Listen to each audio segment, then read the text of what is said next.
السلام علیکم ملګرو. دا کوم د 7 اکتوبر په سهار چې باران وسو دغه د موالي مانده دی تر خانوځۍ لاندې.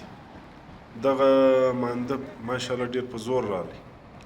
دغه پل ته وینئ دا دغه ته را نیمه کار پر سوی دی نیمه پاته ده.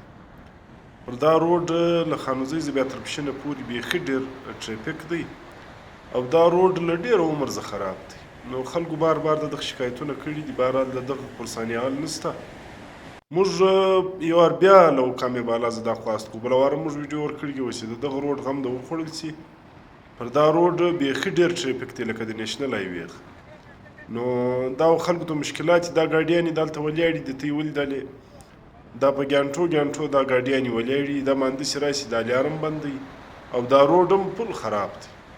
نو موږ یو ریکویسټ یو خواست کوو چې باید دغه غم د وخوړل شي. دغه روډ باید زغر کار